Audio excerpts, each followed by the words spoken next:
So I threw the Senate at him. The whole Senate. True story. Oh my God, that is so funny. You made it come out of my nose. Go for Papa Palpatine. You have a collect call from Darth Vader. I gotta take this. Hold on. Vader, how's my favorite Sith? Whoa. Just slow down. Huh? What do you mean they blew up the Death Star? Oh, who's they? What the hell is an aluminum falcon? Okay, so who's left? Are you me? Well, where are you? Wait a sec, you've been flying around for 2 weeks trying to get a signal? Oh, you must smell like feet wrapped in leathery, burnt bacon. Oh, I'm sorry, I thought my Dark Lord of the Sith could protect a small thermal exhaust port that's only 2 meters wide. That thing wasn't even fully paid off yet. Do you have any idea what this is gonna do to my credit? Hang on, I got another call. What? I'm very busy right now. Oh, well, where are they going? Huh, alright, just get me a turkey club.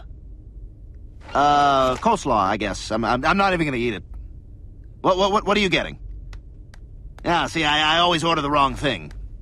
No, I'll just stick with that. Okay, bye. What? Oh, cherry Coke. Thanks. Sorry about that.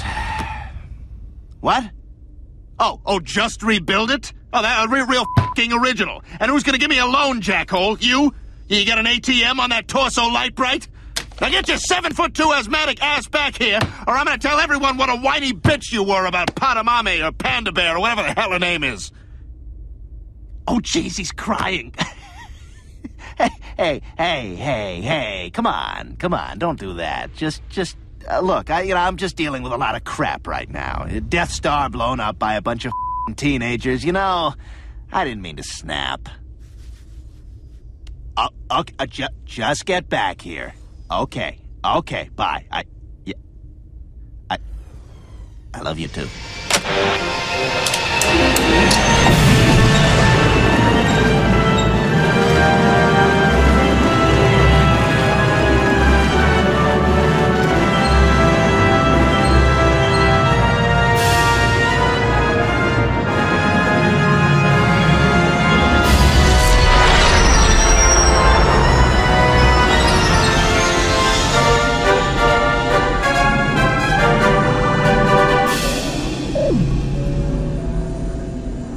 Bonjour ou bonsoir à toutes et à tous et bienvenue dans ce nouvel épisode de Faucon Millennial, le podcast fait par des fans, des vrais fans qui aiment The Last Jedi.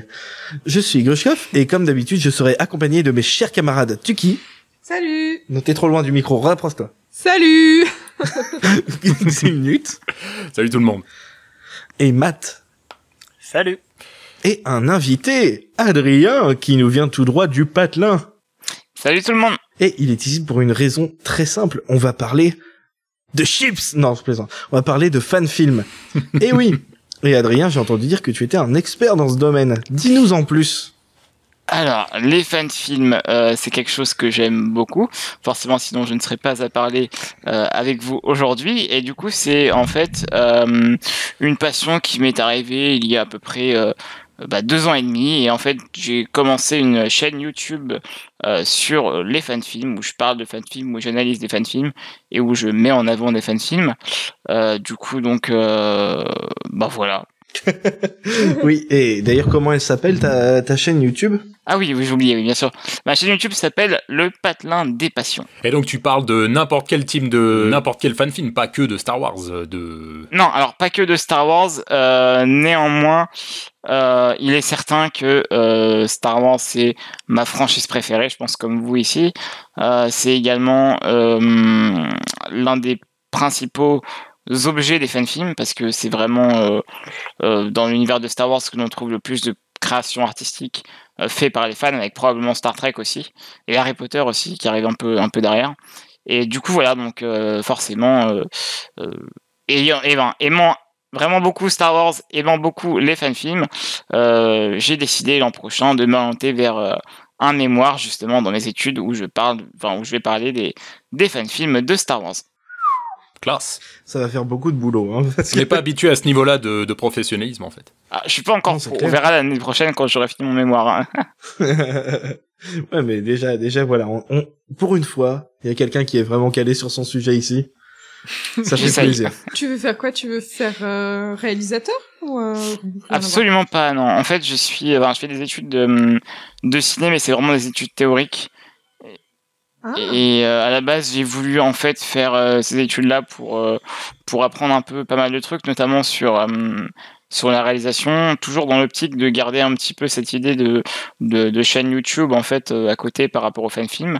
Et j'ai découvert qu'il y avait tout un champ en fait universitaire qui se préoccupait des fan films et des fans de manière générale. Donc Oh, je me cool. suis dit pourquoi pas devenir chercheur. Et donc là j'entame un master de Ouais, recherche ça a coupé. en cinéma que je vais orienter donc dans tout ce qui est un peu fan film encore une fois. Et d'ailleurs, qu'est-ce qui t'attire dans les fan-films, Adrien?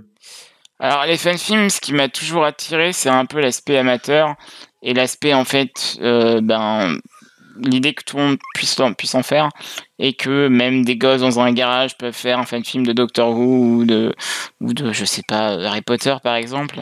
L'idée que en fait il n'y ait plus cette hiérarchie qui existe à Hollywood pour produire, pour créer et également pour publier en fait. C'est bien ça.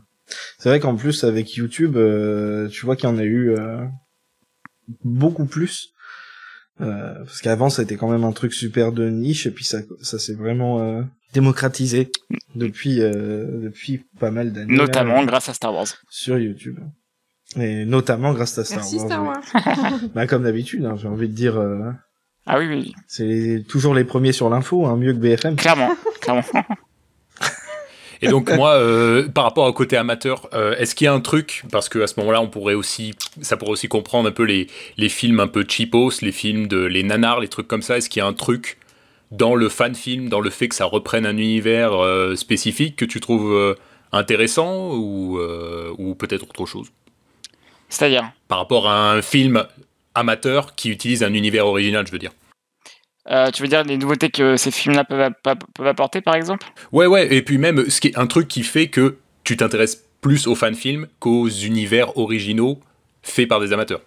Ah oui, d'accord, ok, je vois. Ouais, en fait, l'idée, c'est que forcément, j'ai grandi avec Star Wars, et forcément, voir des films de Star Wars qui sont faits autour d'un univers qui est déjà vraiment riche, enfin, surtout qui s'est enrichi au fur et à mesure, mais et qui du coup en fait tu vois, je vois un peu les fan-films de Star Wars, en tout cas ceux que je veux voir dedans, je les inclus vraiment dans l'univers canon, tu vois. Je me dis tiens, cette histoire là elle aurait pu être canon, donc dans ma tête en fait Star Wars c'est aussi construit grâce aux productions amatrices, et ce qui est aussi cool c'est qu'on peut voir plein de choses différentes, mais ça on va en parler plus tard si vous voulez. J'ai écrit les petites notes, j'ai fait mon travail.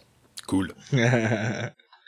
Est-ce que tu avais d'autres choses est-ce que Matt, toi, tu avais des questions à poser. Je sais que tu avais voulu préparer une interview, donc est-ce que t'as encore des questions en ce tête? que je veux faire, est-ce que je fais Il y a 6 par sec. Hein. Est-ce que t'as encore des résidus dans ta tête, Matt? Pas tout de suite. Zut alors. Non, de toute façon, Adrien, il est là pour nous apporter son expertise. Je vais essayer. Si on commençait par le début, du coup. Et déjà, voilà, c'est ce que je voulais faire quand ça a planté tout à l'heure. C'était commencer par le début, les tout premiers fan-films Star Wars, qui a même eu droit à un hommage dans le meilleur Star Wars, The Last Jedi. Sérieux? Ben oui, avec La scène du fer à repasser. le fer à repasser, justement. Qui a fait criser beaucoup de monde, d'ailleurs. Ouais, parce que tu Moi, ça m'a sais, fait Star trop Wars, marrer. c'est super sérieux. Et donc Hardware Wars, c'est ça, c'était le tout premier, si j'ai bien compris. Est-ce que c'est bien ça? Oui. Oui, alors en fait, il faut savoir que les fan-films, en fait, il y a beaucoup de gens qui pensent que c'est arrivé avec Star Wars, avec notamment Hardware Wars, mais il se trouve que c'est un phénomène qui est vieux de à peu près 50 ans avant. Déjà dans les années 20, il y avait dans les années 20, il y avait déjà des fan-films en fait. J'aurais vraiment pas cru. Justement, je voulais te demander si c'était le premier fan film. Voilà, aussi. ouais, c'est vraiment quelque chose que les gens pensent, mais voilà. Bon, par contre, voilà, Hardware Wars est considéré comme étant le premier fan film de Star Wars, et c'est un fan film qui est assez particulier parce que c'est une parodie, c'est un trailer, on sait pas bien ce que c'est, mais il faut savoir que ouais, c'est pas le premier fan film de tous les temps, mais c'est probablement celui qui est pris pour les meilleurs fan films, pour le premier fan film de tous les temps. Et en fait, le problème, c'est que, enfin, c'est pas un problème, mais l'idée, c'est qu'en fait, c'est un fan film qui donc a été fait par Ernie Fosselius, et en fait, c'est un gars qui ne se dit pas fan de Star Wars. Donc, encore une fois, on ne sait pas trop si c'est considéré comme un fan film. Si c'est de la moquerie. C'est ça. Ou ça va là, quoi. Alors qu'on se lui a posé la C'est question. beaucoup moins drôle dans ce cas-là. T'as dit quoi? C'est beaucoup moins drôle si c'est juste de la moquerie, mais. Oui, c'est ça. Alors, enfin, l'idée, c'est qu'aussi, il a beau ne pas se considérer comme un fan de Star Wars, il aime beaucoup Star Wars. C'est ce qu'il dit lui-même. Ouais. De toute façon, pour l'avoir fait, tu le vois, hein. Enfin, en le regardant, quelqu'un qui n'aime pas Star Wars, il irait pas s'embêter à faire un truc pareil. Ouais, clairement. Oui, c'est vrai. Tu peux dire, ouais, je suis pas fan. J'aime beaucoup, j'aime bien, mais je suis c'est pas vrai, fan. quoi. Mais pour avoir fait ce qu'il a été fait dans ce petit film, tu peux pas détester, quoi. Donc tu l'aurais pas fait. Non, c'est vrai que en général, ceux qui aiment pas Star Wars, ils achètent les produits dérivés et ils se filment en train de les découper. J'ai acheté un conteneur entier de figurines de Tico Rose et je vais les découper devant vous pendant 12 heures. Le mec qui avait acheté le Blu-ray de The Last Jedi pour faire une vidéo disant que le Blu-ray avait ruiné Star Wars. Allez, on n'est pas là pour parler de ça. Je suis désolé. J'avais trop envie, c'est de ma faute. Alors par contre, du coup, juste pour revenir au sujet, mais du coup, les fan films faits avant, dans les années, même celui-là, même Hardware Wars, ils étaient distribués comment en fait? C'était sous le manteau, c'était. Alors c'est dans la rue. En fait, tu croyais que t'achetais un CD porno et t'avais juste le fan film à la place. Alors ouais, c'est une très bonne question, Matt, mais pour le coup, il y a vraiment différentes manières il y avait différentes manières de distribuer des fan films. Vraiment, le tournant, ça a été dans les années 70-80, plutôt 80 d'ailleurs, avec donc les VHS, parce qu'avant c'était vraiment des bobines en fait qu'ils avaient, donc c'était des bobines. Ouais. C'était souvent filmé en super 8 par exemple. Et le truc, c'est qu'en fait, c'était très souvent des projets qui étaient plutôt familiaux. Par exemple, il y a un fan filmmaker qui d'ailleurs qui est considéré comme le grand-père des fan films. Enfin, moi j'ai toujours appelé le grand-père des fan films, Donald Glut. Et je sais pas si ce nom vous dit quelque chose, mais c'est aussi celui qui a écrit la novélisation de l'Empire contre-attaque. Ouais. Et ce gars-là, quand il était jeune, il vivait avec sa mère, et sa mère lui avait offert une caméra.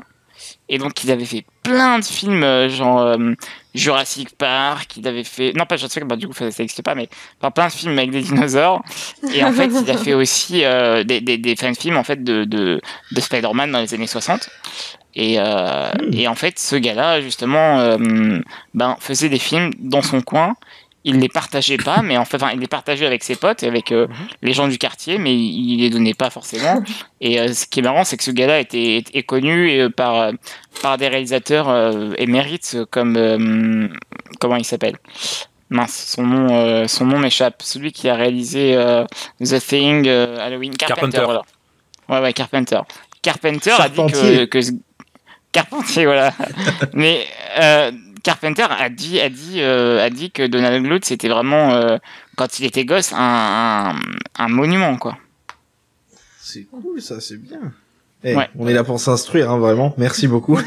Je rigolais je rigolais parce que j'imaginais bien les mecs faire leur fan film et puis après au repas de famille, il faut que je vous montre quelque chose et puis il fout la VHS.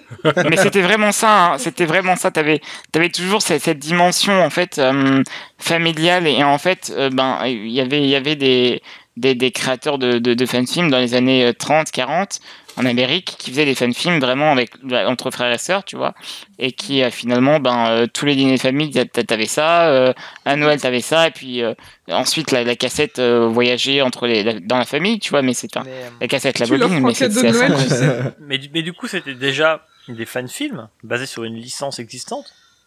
Ouais, carrément. Genre Batman, Mais il avait dit Spider-Man tout à Batman, l'heure. c'est un peu plus tard, Batman, je crois, je suis pas sûr. Batman, c'est un peu plus tard. J'ai pas, à ma connaissance, j'ai pas de fan-film de Batman dans la tête avant les années peut-être 60-50. Il doit y en avoir, mais je les connais pas. Mais Spider-Man, Spider-Man, c'est pareil. En fait, tous les comics, c'est un peu pareil. Hein. C'est vraiment années 50-60, mais encore avant, t'avais. Et du coup, avant, il y avait quoi?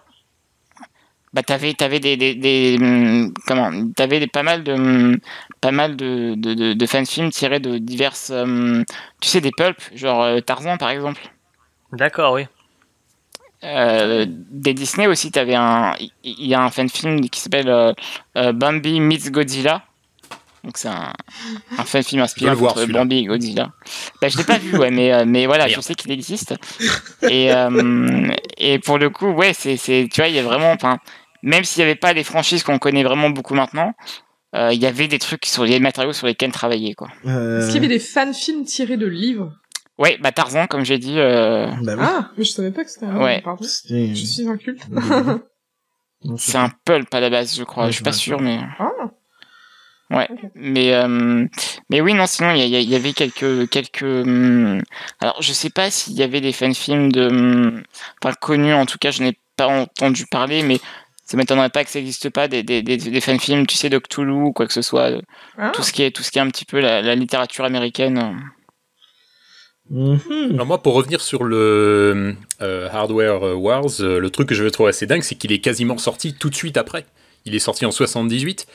Et voilà, donc l'original c'est de 77, c'est ça, si je me trompe pas? Ouais.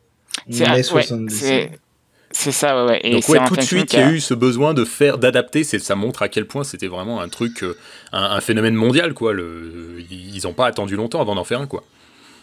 Ouais. Ah oui, ils ont été super vite. En plus, c'est vachement propre. Enfin, encore aujourd'hui, moi je me suis demandé quand même, ils ont vraiment mis le paquet, quoi. Ouais, c'est clair. Avec des effets de l'époque. Ah mais il est super propre, ouais. C'est que ça, enfin. Mais du coup c'était une volonté de se moquer, c'était une volonté de s'amuser, de vouloir faire tourner une blague comme ça. Enfin, j'ai du mal à voir quel était le but. Bah, c'est vrai que ce film. Bah, de se rigoler, c'est comme faire. Enfin, je veux dire, on a Grushkov et Tuki qui font la parodie en saga MP3 de Ray à l'école des Jedi. C'est pas pour se moquer du film, c'est juste que c'est rigolo. C'est un peu pour se moquer d'Harry Potter aussi, mais. Ouais, bon.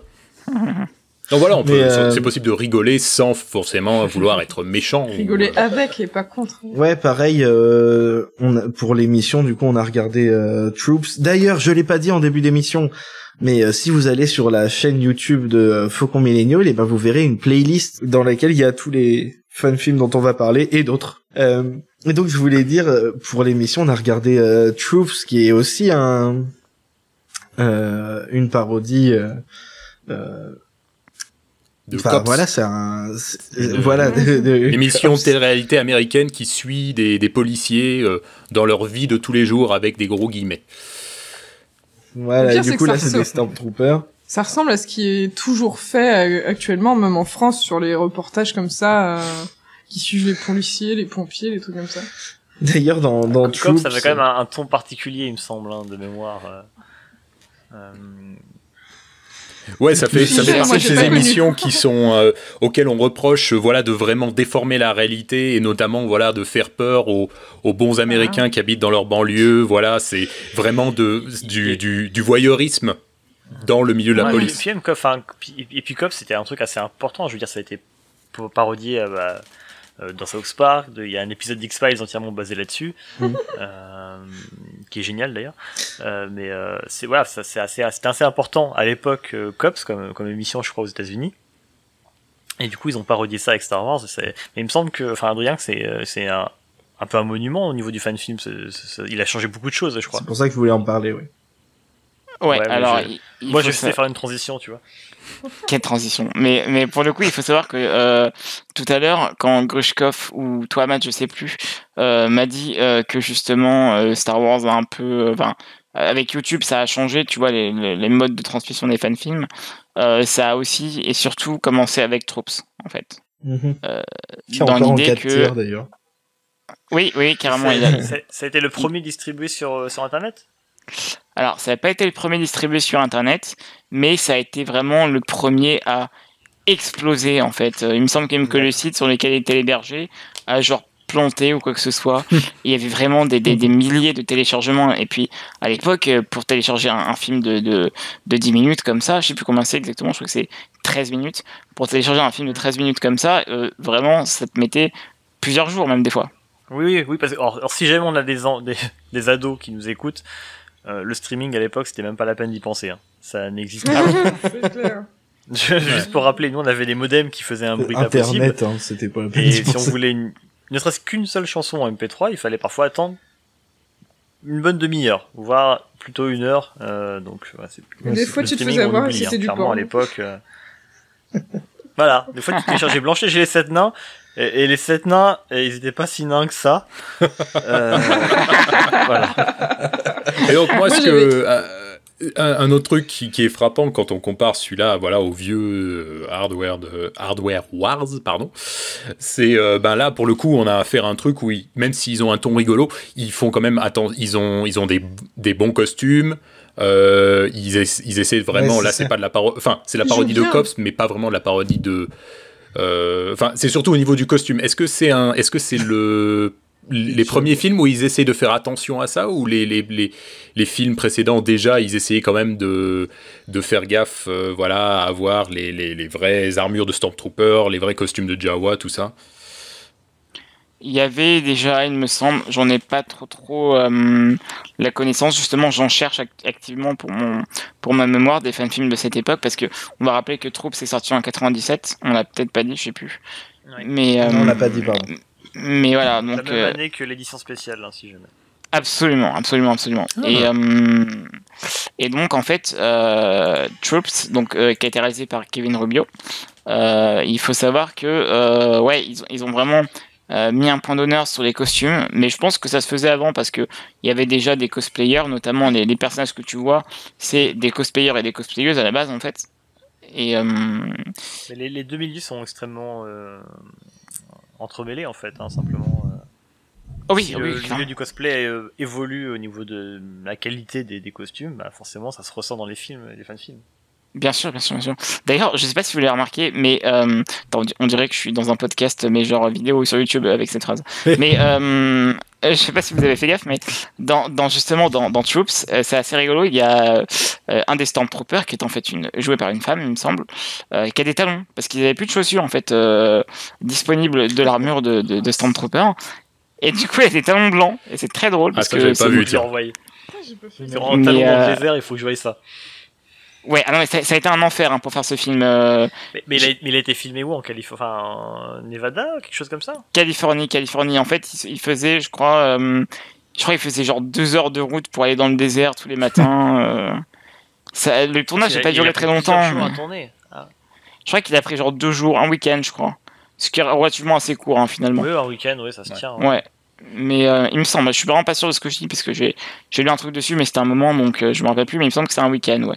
Mais du coup voilà, c'est clairement rigolo les costumes un petit peu qu'il y a et ouais, notamment, enfin ça a été, je pense, assez dur à faire hein, comme fan film parce qu'il Mais il a bien vieilli hein, pour l'avoir revu même pas Ouais. quelques heures avant l'émission là maintenant. Il a bien vieilli, je trouve le côté caméra à l'épaule marche très bien. L'éclairage naturel, ouais, les plans et puis l'éclairage naturel, on retrouve un peu le côté épisode 4 un peu voilà dans le désert où forcément tu peux pas vraiment influer sur l'éclairage, surtout à l'époque. Il y a un truc vraiment qui marche bien avec ce film. Ouais. C'est intéressant et puis j'aime bien le côté que ce soit une parodie de Cops justement et qu'il y ait ce côté très cynique avec les Stormtroopers autour. Ça me fait trop marrer. C'est génial. Dans le peu de notes que j'ai mises sur Troops, j'ai mis comme dans la vraie vie, les flics tuent des personnes sans défense. Et Tuki avait fait remarquer que ça aurait été encore plus drôle s'ils avaient pas réussi à les tuer, les Jawa. Et qu'ils étaient allés les finir à la main, tu sais. Vu qu'ils Et sont puis- censés pas savoir viser. Et puis comme disait Tuki, le truc qui a bien vieilli, c'est le ton, voilà, télé-réalité, là, les Toujours Stormtroopers qui parlent comme des d'actualité, cow-boys, ça marche complètement encore maintenant, voilà, c'est des trucs qu'on Ouais. a déjà vus. Même si on n'a pas vu Ouais. l'émission d'original, c'est quand même super rigolo.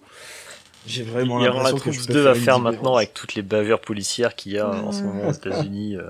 C'est- Il y aurait un sacré boulet de canon à faire. Il y aurait un truc à faire. Dans le film, ils ont pensé à mettre des trucs qui passent en arrière-plan et tout, et qui étaient bien intégrés, et du coup, c'est bien parce que ça te donnait pas Oui, l'impression des de vaisseaux. film, de vide, par exemple, qu'il peut y avoir dans certains fan Ça films. met de la vie, ouais. Ouais, c'était sympa. Mhm. Ça manquait pour moi juste un tout petit peu de rythme, mais franchement, la mise en scène et les plans avec switcher sur Owen qui râle, et puis re-switcher sur les trucs, c'était bien fait. T'avais dit ça qu'ils marche étaient très un peu bien, petits hein. pour des Stormtroopers aussi. Ah oui, j'ai fait une blague là-dessus. Parce qu'ils sont vachement plus petits que Owen. Et du coup, j'ai fait la blague, est-ce que vous êtes pas un peu petit pour des Stormtroopers? Oui, il y a un plan où t'as 2 Stormtroopers, il y en a un, il doit faire genre 20 cm de moins que le premier, Oui. c'est assez drôle. Il est tassé dans son armure, c'est assez génial.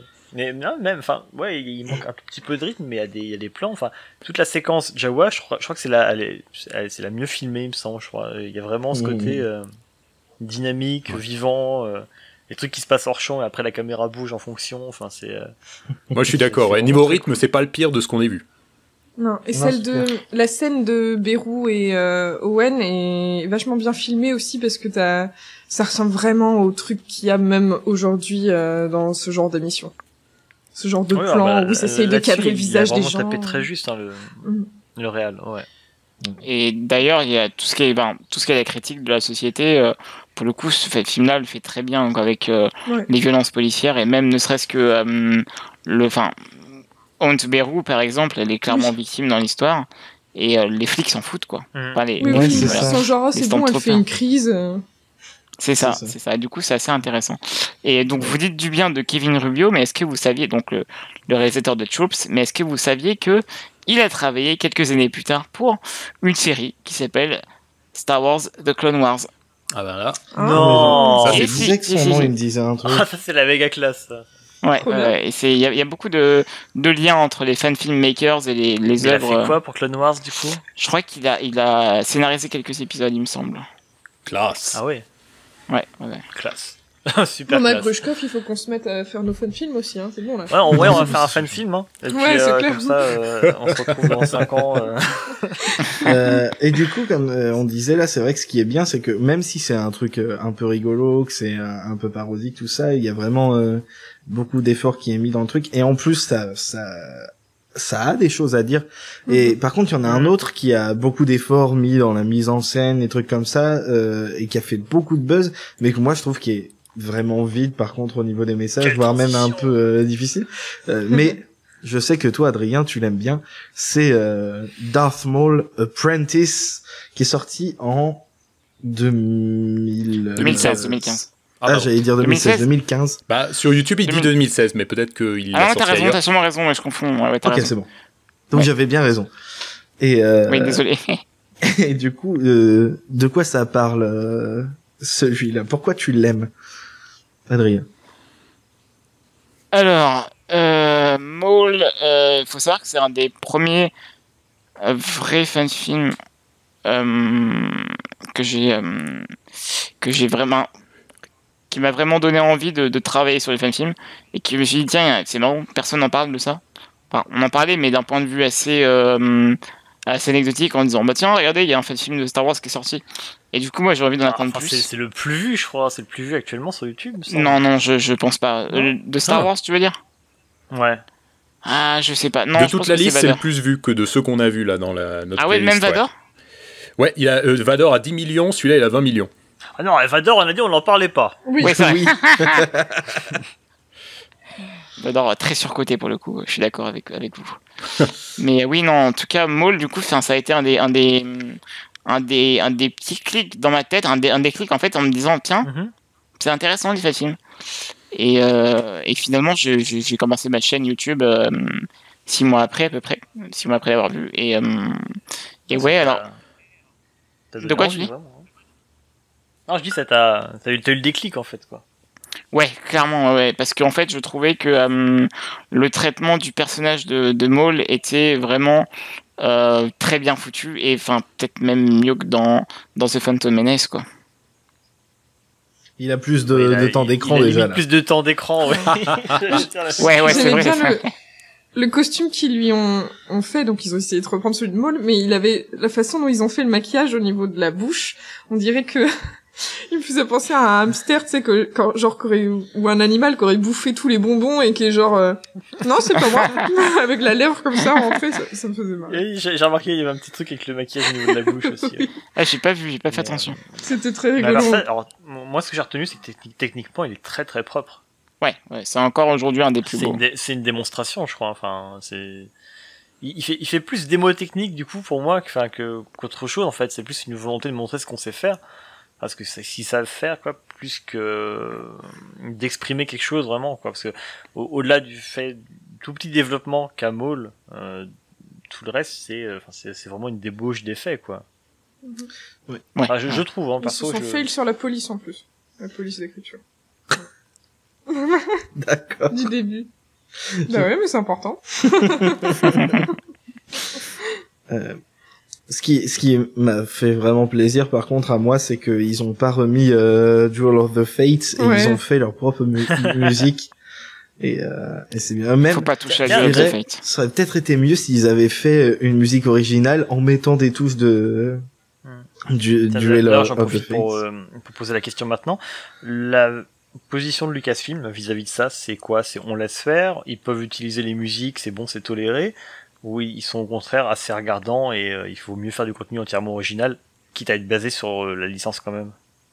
Oula, alors ça c'est compliqué, on arrive un peu aux questions juridico-économiques, mais concrètement, j'ai envie de dire c'est un peu du cas par cas. On en parlera peut-être plus tard. Non, on va pas parler de Vader, on a dit, mais Ouais, mais par justement, c'est intéressant. Là, on peut en parler de Vador justement parce que il y a eu tout le truc du. Il avait demandé. On fait une exception. Allez. Il avait demandé à Lucasfilm. Lucasfilm lui a dit OK. Il a fait son fan film en utilisant de la musique pas originale. Et il a eu un strike, mais qui venait pas de Disney, mais de Warner, je crois. Pour la musique. Les droits musicaux, il a... Sony peut-être, non plutôt. Et du coup, je sais plus.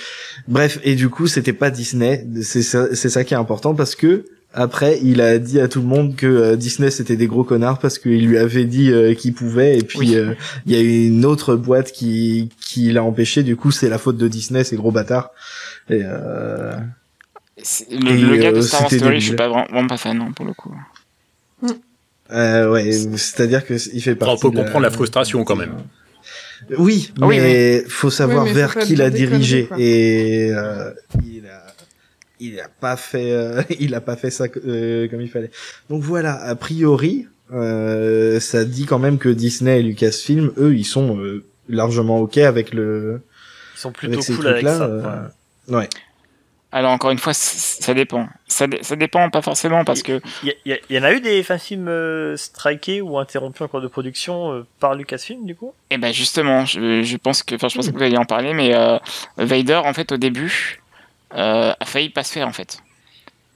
Parce que le problème c'est que donc le créateur de ce fan film, qui n'est même pas son réalisateur d'ailleurs, mais c'est juste le producteur scénariste, donc le gars de chez Star Wars Theory, eh bien a lancé une campagne de financement participatif. Ok. Et ça ils aiment pas trop je crois. Et ça, ils aiment pas trop, ce qui peut se comprendre, hein, je pense. Ouais, là, pour le coup, c'est un peu C'est compliqué. logique. Hein. Ouais. Alors après, c'est Et pas le seul. C'est pas le seul, c'est clairement pas le seul. Il y en a beaucoup qui l'ont fait. On va en parler plus tard, mais Odyssey, par exemple, l'a fait également. A récolté beaucoup moins d'argent, mais l'a fait aussi. Ça a très bien fonctionné. Il y a eu aucun problème, en tout cas pas à ma connaissance. Mais il faut savoir, de manière générale, Lucasfilm, Disney un peu moins, mais Lucasfilm de manière générale est quand même vraiment OP. Et c'est pas C'est CBS, plutôt Paramount, bienveillant quoi. quoi. Ouais, c'est pas CBS ou Paramount ou Warner quoi. Quoi que Warner, ça dépend. C'est du cas par cas aussi. Ouais, c'est vraiment ça l'idée, c'est que on n'est jamais à l'abri. Mais je crois que quand ils sentent que le Kickstarter va passer le million ou des trucs comme ça, ou ça va partir très loin, ils préfèrent interrompre assez vite, je pense, le truc. Ouais, clairement. Dès qu'ils sentent que la somme va monter très vite, ils préfèrent mettre le là rapidement, je crois. Ouais. Voilà. Et du coup, on peut en revenir à Maul, parce que c'est vrai qu'à la base on était là-dessus. Oui, bon, pardon. Et Excuse-moi de poser des questions intéressantes, pardon. non, c'est clair, c'est très bien. T'excuses Non, pas. mais- Justement, c'était bien. Et du coup, ça faisait partie de des trucs que j'avais bien aimé, le fait que j'ai l'impression que c'est une musique originale, même si à un moment je me suis dit attends, mais c'est pas la musique du Seigneur des Anneaux là. T'as la voix unique. Oh, yo. Oui, c'est vrai. Mais Tu le fais bien. tout le délire avec Palpatine, un Traitros, même comme on l'appelle ici. Il connaît l'émission. Ah ouais, quand même. Mais voilà, donc c'est vrai que c'était pas, enfin, c'est un fan film que ça a été un peu un déclencheur et effectivement, je l'ai regardé tout à l'heure une deuxième fois et c'est beaucoup moins cool que ce que je me rappelle. Ah zut. Oh, bah, c'est quand même joli, hein. C'est joli. Ouais. Et je crois que Ximnut a bien aimé la chorégraphie, mais vu qu'il aime bien l'épisode 1, ça se comprend. Ouais, mais bon, l'épisode 1, faudrait quand même que je le revoie parce que comme j'avais pas fait l'épisode avec vous quand vous l'aviez fait, j'ai peur d'avoir le même effet qu'Adrien quand il a Non, vu le mais film. En vrai, je comprends parce que au niveau de Maul, justement, alors la chorégraphie vaut ce qu'elle vaut. Il y a des passages où ça a aucun sens. On est très proche de la prélogie, mais Ouais. globalement, on retrouve un peu le feeling de Maul. C'est-à-dire que pour Maul, ils ont essayé de respecter un peu sa chorégraphie habituelle, les petits sauts, les petits coups de pied, les machins comme ça. C'est fidèle en tout cas à l'épisode 1 ou à la prélogie en général. Ça marche bien quoi. Si on aime les combats de la prélogie, ça passe. Et l'acteur qui fait la Ça voix passe de Traitros se débrouille super bien. Ouais, Pour il y a quelque chose. Leader Clairement. Price. Après, c'est pas le plus dur à imiter, je pense, Traitros. Hein. Ouais, mais quand même. Enfin, je veux dire. il essaye Oui, non, de bien le sûr, faire, il hein. le fait très bien. Ouais, clairement. Alors, pour parler de lui une dernière fois, pour le coup, celui de Vader le fait vachement bien aussi. Ouais, je suis d'accord. Et c'est un des trucs bien gérés dans le film, c'est peut-être ça. Mais il y a plusieurs. Un truc que j'ai remarqué moi en voyant le film, c'est que autant Maul dégage cette ambiance Maul qui avait fait son succès dans l'épisode 1, autant les Jedi sont assez insipides. Je trouve. À part le mec qui a le masque. Bane. Autant le design. Sub-Zero. Sub-Zero, ouais, c'est le masque qui fait. Mais c'est pas que le masque, même le fait qu'il se batte de manière un peu sale, il fout des coups de pied et tout, comme ça lui donne un petit côté, un peu de la texture que les autres ont pas. Moi, je cringeais un peu sur les Jedi. Ils ont tué hein. la Togruta au bout de 20 secondes, donc déjà, où tu veux aller avec ça? J'ai tellement pété Alors, un câble. Ça, je me suis demandé si c'était... Vas-y, pardon. J'ai vu la Togruta toute sophistiquée, je me fais qu'est-ce qu'elle fout là? Elle ressort d'un gala ou quoi? Et puis elle se fait crever direct. Je fais oh putain. Je me suis dit que c'était une astuce pour pas qu'elle nique son costume. Ah bah voilà, c'est ce que je voulais dire en fait. Ce que j'adore, c'est justement. Je veux bien participer, mais j'ai pas envie de trop bouger. Faut pas que je casse mon costume, ça bouge, ça tient. La colle tient mal. Si je peux mourir vite, c'est ok. Alors justement, le fait qu'elle meure très vite, justement, ça fait partie des trucs qui m'ont vachement embêté dans ce fan film parce que t'as elle qui meurt et t'as les Jedi gars qui continuent de se battre et puis t'as la seule autre femme qui arrête de se battre pour aller pleurer genre non et puis en fait elle fait que ça pratiquement tout du long. Et à la fin, elle a le droit à un duel avec Maul, mais cette fois-ci, il y a pas un mec qui peut venir la sauver, donc elle est obligée de mourir plus vite. Mais c'était assez cringeant la façon dont les personnages interagissent. Alors en plus, moi, il y a un truc qui m'a trop fait marrer, c'est quand les Jedi, eux, ils se déplacent pas à 2. Non, ils se déplacent à 5. Et genre t'envoies un et t'as les autres qui arrivent. Oh mais que se passe-t-il? Oh mais que se passe-t-il? Oh mais qu'est-ce qui se passe? Viens, on se casse, je me sens pas bien. Non mais c'était assez cringeant. Alors que justement sur la deuxième partie, l'environnement, je l'ai trouvé assez plutôt joli par contre. Alors, rien à voir, hein, je vais juste dire c'est joli. Ce que j'aimais bien justement, c'est qu'il y a pas mal de, en fait il y a plusieurs plans en drone qui sont vachement stylés. Mais le problème, c'est genre, à un moment, t'as un super plan zénithal, sauf que à ce moment-là, t'as les deux personnages qui sont en train de donner des coups dans le vide. Oui, c'est vrai. Genre, ils se touchent pas une seule fois tout le long du truc. C'est un hommage à l'épisode 2, vous avez pas compris. C'est super dommage. encore une fois, j'en profite pour rebondir. Est-ce que, Adrien, est-ce que ça a un intérêt, enfin, non, pas un intérêt, comment dire, est-ce que ça vaut le coup de shamer comme ça les fan-films sur ce genre de truc, en fait? Parce qu'on sait qu'il n'y a pas de moyens forcément derrière, il n'y a pas forcément non plus la technicité. C'est quoi ton point de vue, toi, là-dessus? Est-ce qu'on peut en rire comme d'un film normal et du coup dire, ah bah, regardez, là, ils se sont plantés? Ou est-ce que t'as plutôt une certaine tolérance? Il avait dit ça, vu que t'aimes bien le côté amateur, tu disais. Alors, pour le coup, faut savoir que ouais, le côté amateur, j'aime bien. En l'occurrence, ceux qui ont fait Maul, je pense que c'est tout sauf des amateurs. Ils ont même mis Les gars savent ce qu'ils font. C'est vrai. Les gars savent ce qu'ils font. Ils le font même plutôt bien, pour le coup. Même s'ils ont pas trop de scénaristes, malheureusement, mais voilà, ils le font bien. Et pour le coup, des fan-films comme ça, ouais, tu peux très bien enfin, parler mal d'eux. Par contre, les fan-films où c'est un groupe de potes qui font ça dans la forêt à côté de chez eux et qui, voilà, je sais pas, ont un bout de bois et qui font genre c'est des Jedi, ben là, je vois difficilement l'intérêt de se moquer, quoi. Ouais. Non mais même en général, tu peux te moquer tout en disant que c'est quand même ouf d'avoir réussi à faire ça. C'est pour ça que je dis, il y a quand même des plans vraiment super bien réalisés, hein, quand même. Et puis c'est pas Bien vraiment sûr, la hein. moquerie, c'est juste souligner que du coup ils auraient pu profiter du plan en drone pour faire un truc cool et voilà, c'est pas une moquerie particulièrement. Ah non, mais Ah non, clairement c'est pas, juste hein. que je rebondissais là-dessus pour partir sur une autre T'aimes bien question. Oui, mais rebondir. c'était une bonne Même, question. honnêtement, moi j'ai pas vu qu'il tapait dans le vide. C'est pour ça que j'ai pas pinaillé à ce point, j'ai pas regardé, enfin, j'ai savouré le truc, c'était plutôt cool à regarder, même ce duel final avec les petits plans au drone, là. Je trouvais ça bien sympa, donc j'ai même pas fait gaffe qu'il tapait dans le vide à ce moment-là. Voilà, c'est juste pour rebondir sur la question, non, mais Maul, visuellement, c'est super sympa à regarder, quoi. Le début faisait c'est, très jeu vidéo, c'était quand il était dans son hub là. C'était sympa. Ah oui, alors ça par contre, ça il faut en parler. Parce que c'est pas possible, tu fais pas ça en 2016. Enfin, c'est Minority Report, il a quoi, il a déjà 10 ans. Il faut pas faire ça, messieurs. Enfin, Calme-toi. c'est illégal un truc pareil, quoi. Je t'ai dit de te calmer. Mais voilà, un des trucs qui est bien, c'est que du coup, c'est super moderne aussi dans la façon de faire Maul. Mais du coup, on voyait aussi ses sourcils des fois. Voilà. Ok. Ça m'a fait marrer parce que du coup, je me disais le maquillage est plutôt sympa. Ils ont essayé de pas faire trop pâte à fixe au niveau des cornes. Et puis j'ai vu qu'il y avait ses sourcils et ça m'a fait beaucoup trop rire parce qu'il y a un plan où il est comme ça super badass et tu vois les petits poils sur le côté. Moi, le seul truc que j'ai marqué, c'est que l'espèce de Jedi un peu le maître, en fait, j'ai l'impression. Moi, j'ai marqué que c'était Ogi Bendogi, du coup. qui a le sabre laser de l'espèce d'Obi-Wan Leader Price, tu sais. J'y pensais aussi.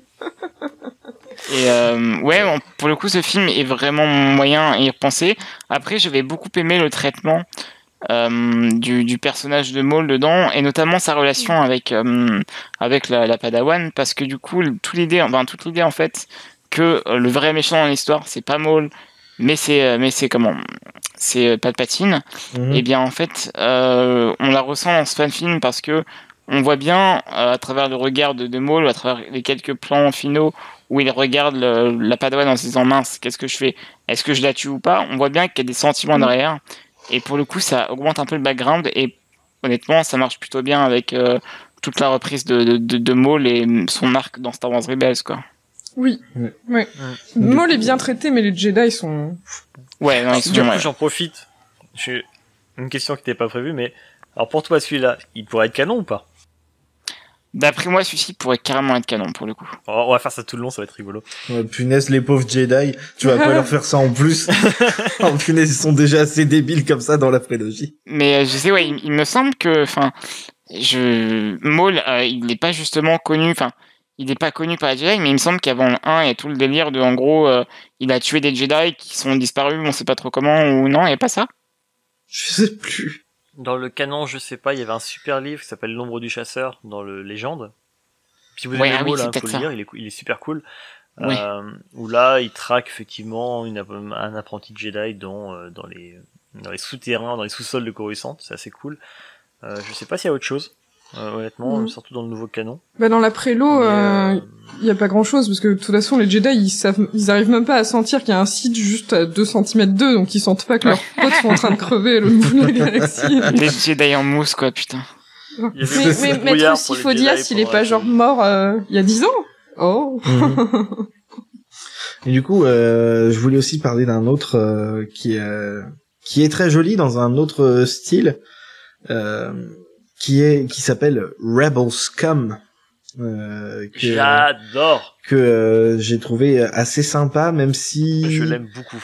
Même si du coup il a, en fait, parce que ça c'est un exercice de style pour refaire les films des années 70 en fait. Hein, pour moi c'est un hommage en fait. Plus. Ouais, c'est ça. Et on va y venir. Du coup la façon de filmer, la façon de traiter un peu tout le truc. Ça fait, t'as l'impression qu'il est sorti des années 70 et a été restauré pour l'occasion. Qu'il y a quelques plans qui sont assez jolis, qu'il y a quelques problèmes dans sa narration, mais ouais, moi le plus gros problème que j'ai avec, parce que j'ai bien apprécié, mais c'est à la fin quand il prend la place de la Snowtrooper.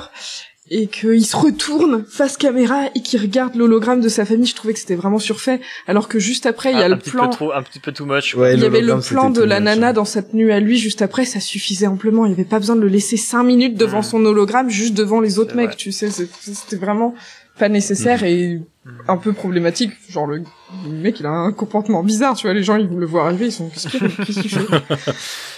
Et aussi un truc qui m'a fait marrer, mais ça m'a pas gêné, mais j'imagine que les gars, ils ont les identifiants de la personne, donc ils vont se mettre à lui parler. La nana, donc la personne qui est censée être une nana, va se mettre à parler avec une voix de mec, ils vont être genre, tu vas bien? Ouais, non, c'est le froid, j'ai attrapé un rhume. Forcément, de ce point de vue-là, il y a plein de trucs qui mais ça, c'était rigolo, ça m'a fait rire. Il fait chaud, mais il meurt 2 heures après, hein. C'est la technicité, quoi. Le film, la fan film, alors juste rapidement, c'est vous pourrez le voir sur la chaîne YouTube du coup via notre playlist, mais en gros c'est un pilote rebelle qui a été oublié sur Hoth ou laissé pour mort et qui parvient plus ou moins après la bataille à s'en sortir après la bataille. Moi ce qui m'impressionne c'est que le film est de 2016 et refaire les mêmes défaut, si on peut dire, technique oui, c'est vrai qu'il faisait vieux. 80, qu'en 80. Je crois qu'il est sorti en 80, si je dis pas de bêtises, Empire contre-attaque. Ouais, c'est ça, 80. Oui, 81. C'est, non. Non, 80. 81. Non, 80, 81, je sais plus. Non, 80, je crois qu'il dit 80. Jedi. 80. Je dis des conneries. Mais visuellement, il est super impressionnant. Je trouve qu'il est 80. magnifique. Notamment, il y a tout cet aspect de tout l'aspect stop motion qui a été refait pour l'animation du droïde sonde et du TBTT, qui a donc été fait vraiment avec une maquette qui bougeait, frame par frame. Moi, ce qui m'impressionne, c'est la photographie aussi. La photographie, et puis les lieux. Ils sont allés filmer au Canada, à Alberta, enfin, en moins 30... Ouais, il est filmé c'est pas loin de chez moi, c'est en Alberta, c'est dans le parc national qui est juste à côté. Je l'ai vu ce coin là, le Columbia Icefield, c'est vraiment un endroit magnifique, il y a une tonne de films qui sont filmés là-bas. C'est superbe, hein. C'est vraiment c'est parfait, c'était parfait pour reproduire l'ambiance de la Suède, de la Norvège de Hoth. J'ai cru vraiment que c'était filmé en Norvège au début. Je me suis dit ils sont allés là-bas quoi. C'est au niveau de la lumière et tout, on est vraiment raccord. Et c'est impressionnant, c'est un film qui il dit vraiment c'est un bout de l'Empire contre-attaque qu'on aurait oublié. Il essaie de s'amener comme ça. Ouais. Et ce que j'aime bien, c'est que c'est pas un fan film qui cherche à se mettre dans à s'intégrer dans la grande histoire de Star Wars avec Maul, avec Vador, avec tout ça. C'est un pilote comme ça oublié, le mec il est laissé pour mort, genre on s'en fout quoi. Non mais de toute façon il est mort, faut qu'on y aille là, on n'a pas le temps. Mais c'est ça. Faire un détour, il aura qu'à prendre un Uber, on se démerde. Mais voilà, c'est vraiment une part de l'histoire oubliée et je trouve ça bien dans les fanfilms de border ce genre de sujet parce que ça permet de construire sa propre histoire derrière. Et pour pas non plus très développé. Pour le coup, si je puis me permettre, c'est vraiment beaucoup en raccord avec les nouveaux films et tout ce qui se passe autour. Parce que si on y réfléchit un petit peu, Star Wars 8, il y a plus de héros. Enfin, on s'intéresse à qui comme personnage, à des personnages qui sont à la base lambda, à la mécanicienne. D'ailleurs, petit truc un peu drôle. Enfin, j'aime beaucoup Rose et vraiment, voilà. J'ai pleuré presque quand Kelly Marie Tran a eu une standing ovation. J'ai pleuré. Ouais, j'ai vraiment. C'était le meilleur moment de toute la célébration. Oui, vraiment. Enfin, voilà. Et du coup, c'est ça aussi qui est intéressant avec les nouveaux films. Et finalement, des personnages lambda deviennent héros et pas des personnes qui étaient prédestinées par une quelconque prophétie ou par du sang, tu vois. Ouais, c'est intéressant. Et on le voit bien dans ce film. Ouais, c'est pas des héros ou des anti-héros, c'est tout le monde en fait. On le voit aussi dans. Ouais, c'est ça. Et on le voit aussi dans Rogue One, dans Solo. On le voit beaucoup dans les nouveaux films où c'est plus des héros, c'est plus des légendes en fait. C'est ça qui est bien. Pour revenir sur le fan film, je trouvais que le droid sonde était très bien fait aussi.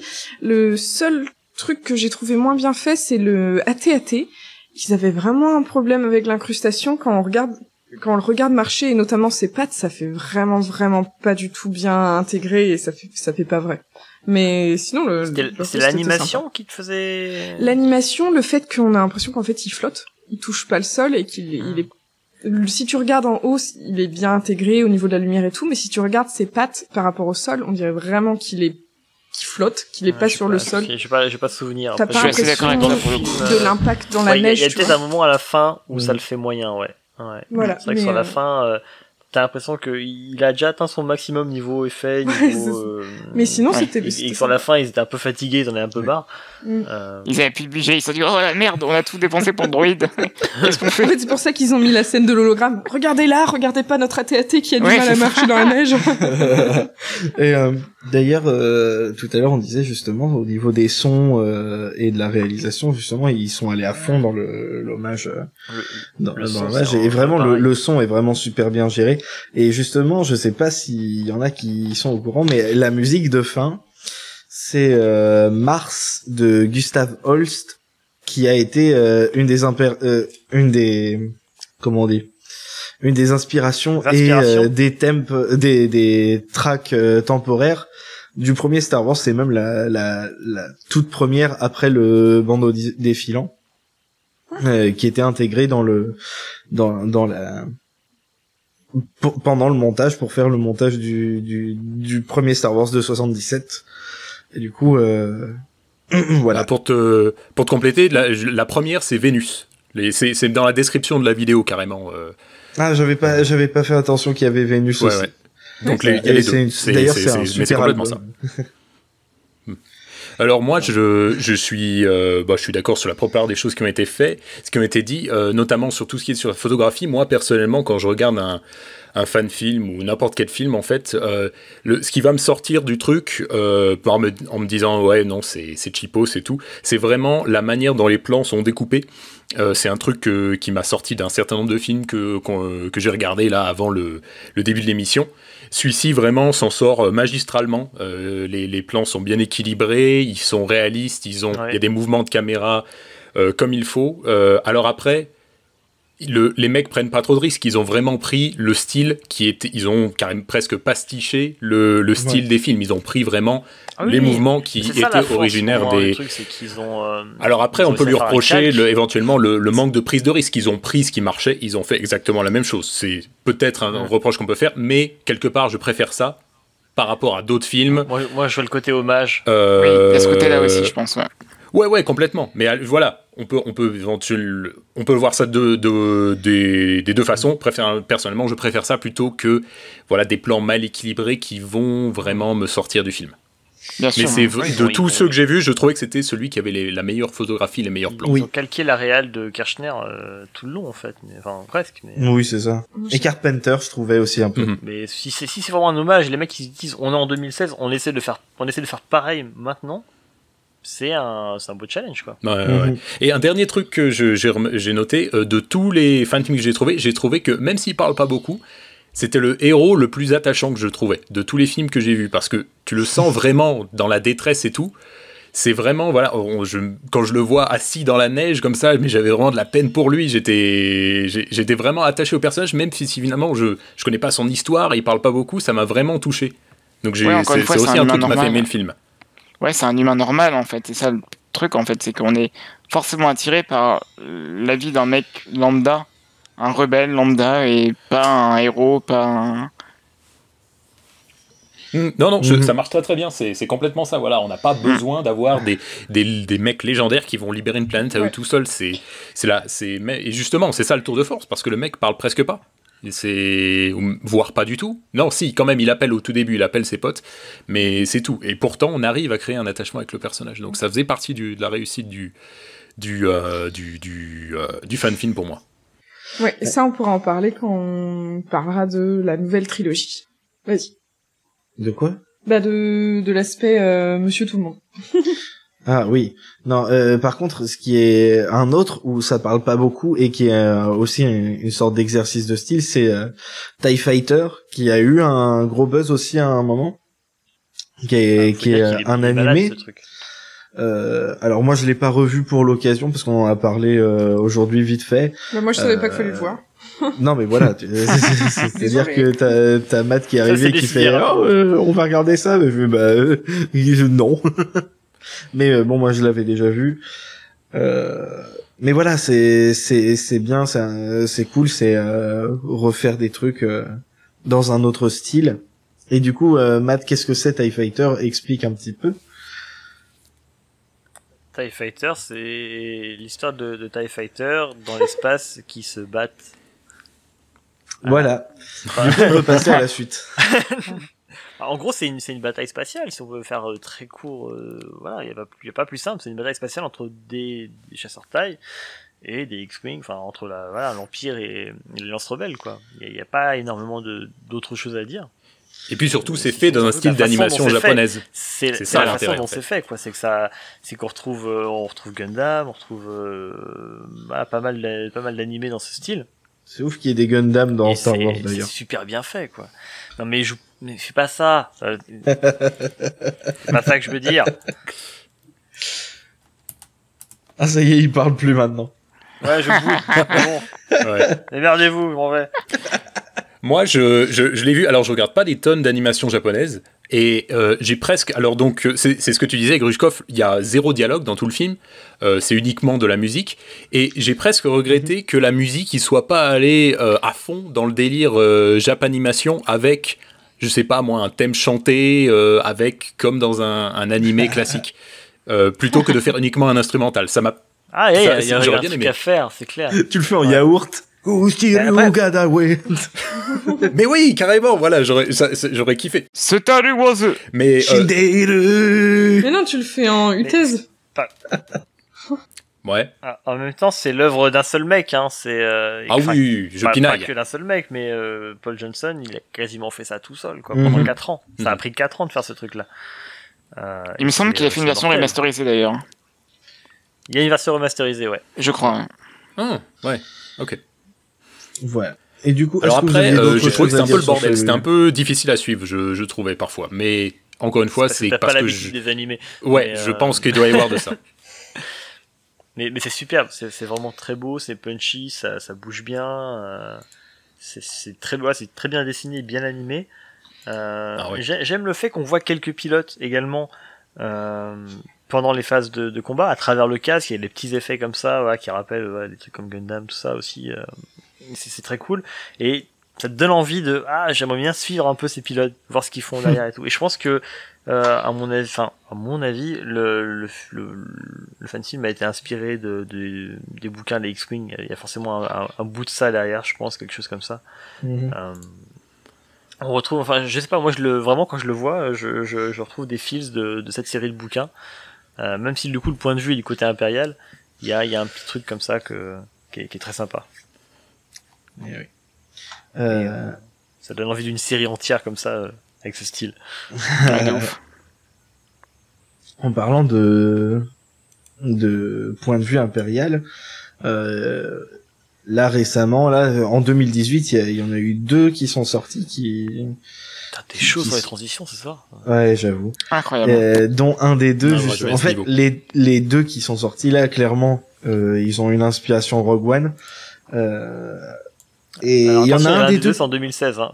Quoi? Il y en a un des 2, c'est en 2016, attention. Ils sont pas sortis tous les 2 en 2018, Ah non, ils sont je croyais. sortis tous les deux en deux. Ouais, tous les deux en Je 2018. confonds avec un autre. Voilà, Ouais. Mais justement. en 2016, par contre, ça a été une grosse année niveau fan film. 2016, ça a été Ouais. ouf. Ça a été ouf. Bah oui, parce que pourquoi? Qu'est-ce qui s'est passé l'année d'avant? Aucune idée. Il y a un Il y a eu film qui est l'épisode sorti, 7. je crois aussi. Ça a été relancé, ça. Il y a eu l'épisode 7 en 2015, donc c'est pas étonnant que. Mais que tous les 2016, ans où il y a ça un été nouveau, une- tous les ans où il y a un nouveau Star Wars, c'est vraiment sur Internet. Moi, je le vois quand je fais mes recherches, quoi que ce soit. Il y a vraiment une tendance incroyable où il y a, je pense que là, on attend encore un peu, mais je pense que d'ici le mois de septembre-octobre, on sera inondé de fanfilms de Star Wars. Pour mon plus grand Après, on aura plaisir. il y a des trucs qui ont déjà été annoncés, des teasers, des trucs comme ça. Bah là, on attend la suite de Vader, mais ça, à la rigueur, je m'en fous un peu. Mais Qui l'attend, Il y aurait ça, personne. ouais, Moi, j'ai vu passer un Kickstarter pour un film sur Kenobi. Sur la vie après qu'il ait Ah oui, c'est amené vrai. Luke à sa famille et qu'il vive sur Tatooine. J'ai vu passer un Kickstarter là-dessus. C'est tout à fait vrai. Quand Disney va faire sa série là-dessus, il va être deg. ouais. Mais ça, c'est un gros fantasme des fans de Star Wars. Il y a des tonnes de fanfilms sur Kenobi entre le 3 et le 4, quoi. C'est assez dingue. Mais pour le coup, ouais, là, j'ai assez hâte de voir de nouveaux fanfilms, et en même temps, on remarque pas que pour Star Wars. Par exemple, je vois sur Halloween, il y a eu un nouveau film, la suite de Halloween de Carpenter. Justement, on revient à Carpenter. Eh bien, il est sorti il y a quelques mois maintenant, le nouveau film. Et en fait, j'ai vu cette année un nombre énorme de fanfilms de Halloween. Ah, c'est marrant ça. Il y a vraiment cette tendance. Ça donne envie aux gens, en fait. Ça donne envie Ouais, de ouais, faire.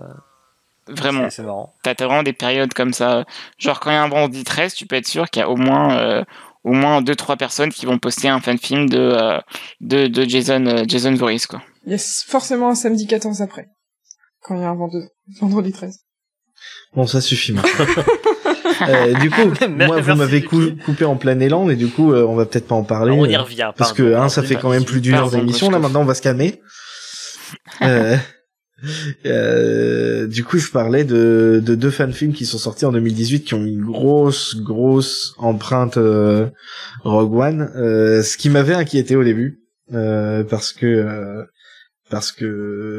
j'en parlerai. J'en parlerai dans l'épisode sur Rogue One. C'est pas Rogue One, le Puis en plus, problème. qu'est-ce que tu veux dire par par il y a une influence Rogue One? C'est parce qu'il n'y a pas de Jedi. Bah déjà, il y en a un, c'est littéralement Scarif. regardez, c'est la bataille de Scarif. Mais il y en a un, là, il y a une plage, il y a des Short Troopers. je Ouais, sais la pas ce plage, qu'il faut, ok. Le hein. titre, Ouais, si, pour le coup. le titre des fanfilms, c'est exactement la forme et police et couleurs. Donc etc. les deux fanfilms, c'est Odyssey qui est plutôt du point de vue des rebelles avec une voix off et Bucketheads qui est plutôt du point de vue des impériaux et il y a pas de voix off. Et un des deux est sûrement mon fanfilm préféré et je m'y attendais pas du tout. Surtout qu'en plus c'est Bucketheads parce que j'avais très peur justement des mecs fans de Rogue One qui en plus font un truc sur l'Empire. Je vous assure que moi j'étais pas bien hein. Et au final je trouve que c'est super bien géré. Il est bien Ouais, il est filmé. vachement bien, Ça pourrait être mieux, mais pour un truc amateur, c'est vraiment super réussi et assez sympa, voilà.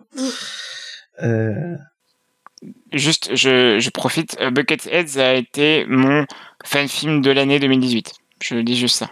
Voilà. Et franchement, je comprends pourquoi, parce que moi, justement, j'ai un gros problème avec les fanfilms, parce que, je sais pas, je trouve ça tout le temps ça y est, on y cheap vient. et j'ai vraiment du mal.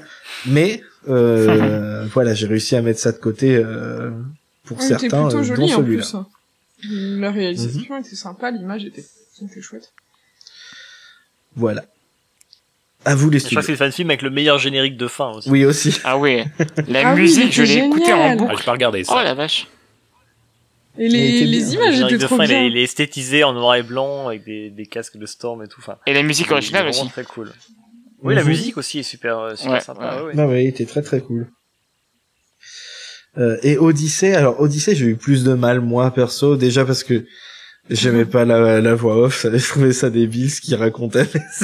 Moi, je comprenais rien. Je trouvais ça Je cheesy un peu. suis d'accord avec toi. Ouais. t'as raison.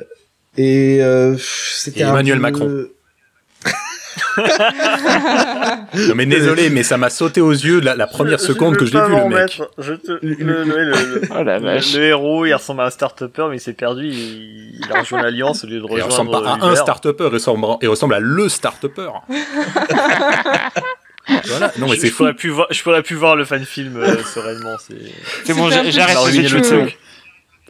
Tu me l'as ruiné là. Bah, je suis désolé. Ouais. Mais Quand t'as sorti ça tout à l'heure. La mise en scène et l'histoire, etc., étaient un peu cheap aussi sur celui-là. Hein. En fait, je sais pas si c'est cheap, c'est cheesy quand même. Oui, c'est ça. Ouais, c'est ça. Tu dis, Ouais. est-ce que c'était limite de la parodie, tu sais, mais je pense pas que c'était l'intention, mais Non, pas du tout. vraiment, je pense. ça mais il y faisait a un très... côté de cheesy, je suis d'accord, mais. La meuf qui regarde Alors, la bombe avant d'exploser en mode une bombe. D'ailleurs, c'est Et puis ça l'effet reste le 5 plus moche secondes du sur film, film. c'est la bombe. Et ils l'ont mis 2 fois. Parce que tu sais, si jamais t'avais pas remarqué que l'effet de la bombe était dégueulasse quand elle explose. Puis en plus, elle a pas d'instinct de survie, quoi, la nana. Ah mince, il y a une bombe, bon, je vais mourir, bon bah, tant pis. Mais alors, voilà, c'est ça que je voulais dire justement. Là, Après, il y a quelques celui-là, il a jolis vraiment... effets, il y a des belles scènes. Tu as Mhm, coupé je sais. Il y a des jolis moments. Oui, Mhm. je fais souvent, j'aime Mais bien. justement, ça, c'est littéralement un copier d'une scène de Rogue One, tu vois. Celui-là, il en a vraiment plusieurs des comme ça, et du coup, c'est un peu plus gênant, je trouve, parce que c'est... enfin, Je pense qu'il a bien aimé Rogue One, le mec. oui, mais Ouais, il y a des chances. tu fais un fan film comme ça, sois un peu plus créatif, genre. Mais un vraiment, striptease de t'as Krennic. t'as des moyens, là. de le Le faire. mec qui a fait Rebel Scum, il a dû beaucoup aimer l'Empire contre-attaque aussi, quoi. Ouais, mais voilà, Oui, mais c'était intéressant, ça racontait quelque chose. t'as le feeling, mais t'as pas le copier-coller, ce qui est justement réussi dans Buckethead aussi, parce que t'as le feeling du truc, mais c'est pas des plans, ils sont pas sur une plage. Là, ils sont dans une forêt parce que de toute façon, t'es soit dans un désert, soit dans une forêt dans Star Wars. Alors que C'est pas l'autre, sur une voilà. plage ils sont- maintenant. Grâce à Rogue One, on a le droit aux plages maintenant. Après, c'est vrai qu'ils voulaient faire passer un message mignon, tout ça, mais c'est vrai que ça faisait un peu cheesy et... Voilà. Super, la galaxie en marche. J'en profite, Merci encore une pour fois, le- encore une fois, je digresse. Mais, du coup, Adrien, le fait que les scénarios comme ça soient rarement super intéressants, c'est que les mecs en eux-mêmes ont pas le temps de développer. Ils savent que le fan film va être très court. Niveau budget, c'est trop juste pour faire un truc intéressant. C'est Ou pas juste pas de scénario, parce quoi. qu'on s'amuse et on fait pas de scénario, ou il y a pas de scénariste, ou on veut juste faire du Star Wars. Allez, on y va, Bah, sans avoir un discours derrière. ouais, bah, en fait, il faut savoir déjà que, écrire un scénario, c'est quand même un métier, quoi. Et, certains fan-films, effectivement, ont des scénarios assez rapides, assez expéditifs. Et en l'occurrence, ouais, je sais pas trop, pourquoi, effectivement, il y a tant de... Parce que pour le coup, à y penser comme ça, tu vois, on peut forcément se dire que si on n'a pas forcément toutes les compétences techniques, on peut au moins écrire un bon scénario, tu vois. Ouais, mais Mais c'est pas si aussi- facile, je pense. Ouais, c'est ce que j'allais Ouais. dire parce C'est que... plus souvent l'inverse, en fait, maintenant. Parce qu'en Ouais, fait, ouais. moi j'ai remarqué ça récemment, avec notamment les leaks de Star Wars 9, c'est quand il y a des trucs qui arrivent et les gens sont genre en panique en mode comment ça peut se passer comme ça, alors que moi quand je vois des leaks, j'imagine plein de scénarios, de trucs dans lesquels ça pourrait aller, et les gens j'ai l'impression on passe cette façon d'imaginer plein de fils différents qui pourraient conduire au truc, et c'est comme ça que je me dis qu'en fait oui, avoir l'imagination nécessaire et le raisonnement nécessaire à faire des scénarios, c'est pas donné à tout le monde. Engagez Tuki. Ouais, Engagez-moi. Tout le monde va mourir dans vos films, mais ce sera bien. Un truc que j'ai trouvé intéressant dans ce film, justement parce que c'est un des films qui a le plus grand nombre de personnages, et ils se sont quand même, ils ont essayé, alors il n'y a pas d'aliens, mais ils ont essayé de faire un peu de diversité, pas de mettre Oui, juste ça, c'était des sympa. mecs blancs. Oui. Pour Justement, le dans les nombre deux, je d'acteurs trouve. qu'ils avaient, c'est bien qu'ils aient essayé de varier un petit peu. Dans les deux, C'est pas- dans Odyssey et Buckethead, Et des femmes aussi. c'était assez Ouais. assez cool Ouais, voilà. de Oui, voir non, qu'il y avait quand même. C'est pour ça j'ai bien aimé que Matt mette que c'était une sorte de nouvelle vague de trucs, parce que c'est vrai que t'as clairement l'avant Force Awakens et l'après, où déjà les gens commencent à faire des trucs plus divers. Il y a des femmes, des gens parce de que couleur, voilà, on a beau dire, mais c'est vrai que ouais. Star Wars, ça reste un fer de lance de la diversité, et c'est pour ça que j'aime tout le temps, toujours autant cette saga, parce que regarde, c'est beau. pousse c'est les gens beau. à donner le meilleur, Ouais, c'est ça. à s'améliorer. C'est pour ça que maintenant on veut des gays. Mais il y a déjà Poe. Oui, Il y a, on veut l'officialisation. si je puis me permettre, dans Bucketheads en plus, l'histoire globalement c'est quoi? C'est un Stormtrooper qui a mis avec une autre Stormtrooper qui pour le coup elle n'attend qu'une chose, rejoindre sa femme, tu vois. Oui, oui. Il me semble il y a une délire de Quoi couple Et t'avais pas compris Mais non, je comprenais rien de ce qu'il disait. Elle lui Ah. passe la C'était photo là vachement quand ils sont Ouais. en ligne. Il Oui. lui passe la photo de sa Ah copine. oui, elle lui montre la photo. Oui, c'est vrai. Et Je c'est, savais même pas. je n'ai pas vu beaucoup d'autres, même je crois que Mhm. c'est l'un des seuls films où, de Star Wars, l'un des seuls fan films de Star Wars où j'ai vu une relation homosexuelle qui soit sous-entendue. Mhm. Ouais. Ouais. Ouais, c'est vrai que c'était cool. Ouais. Mais c'est pour ça que c'était le meilleur. Ouais, et je d'accord. pensais même pas à ça quand je disais que c'était mon préféré, mais c'est vrai qu'il y a ça aussi.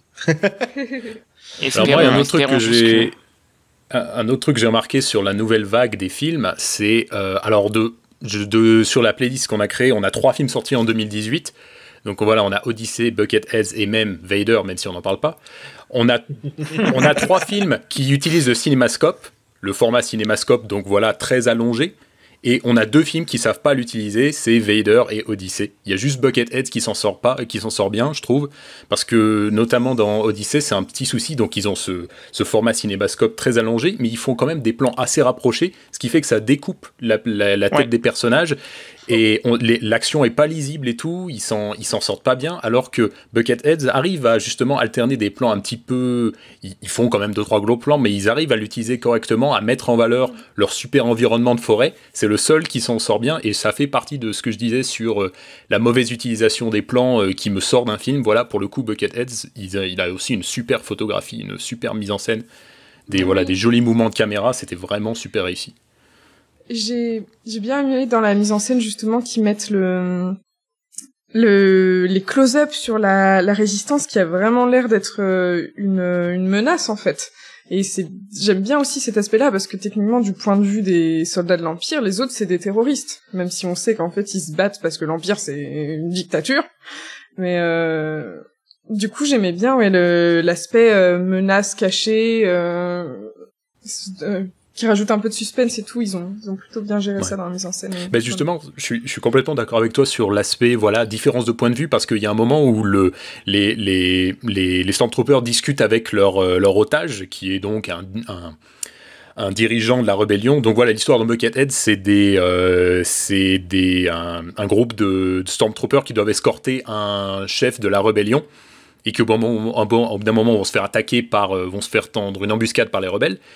Il y a toute cette scène où les Stormtroopers discutent avec le leader rebelle, et notamment ils parlent de la même situation, mais avec des différents points de vue. T'as d'un côté, voilà, les Stormtroopers qui disent, bah voilà, nous on est là pour défendre les civils, c'est vous qui êtes des terroristes, et d'un autre côté, t'as le dirigeant rebelle qui va dire, mais non, vous voyez pas que vous êtes en train, voilà, vous défendez un système qui devient de plus en plus autoritaire. Et ça fait partie un petit peu des points de vue, de ces films à message, des films qui sont pas juste là pour raconter une histoire Star Wars, mais qui disent des choses de la réalité. Et je trouvais que c'était pas fait de manière brutale, c'était bien amené, je trouvais, c'était subtilement fait, mais ils le disent quand même. Mais ça aussi, ça rendait le film super intéressant.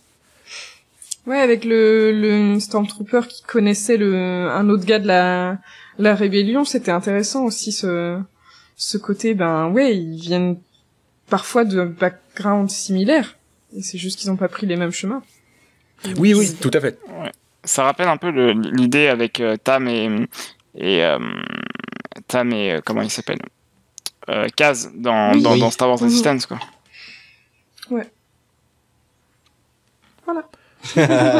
Du coup, Et un autre point de vue, je reviens sur ce que tu disais, toi, Grushkov, sur l'inspiration Rogue One, qui pour le coup, là, je pense que c'était un truc bien, c'était une bonne idée de l'avoir repris. C'était le côté rendre la guerre réaliste, pas la rendre sexy. Quand ils se font attaquer, voilà, c'est pas, voilà, on voit, ils ont des gros plans sur le mec qui est vraiment, je parle de Buckethead, le mec il est en panique, il va peut-être se faire tuer, c'est pas de la guerre héroïque. Et c'était déjà un élément qui était un peu. C'est sale, hein. C'est sale dans Buckethead. Ouais.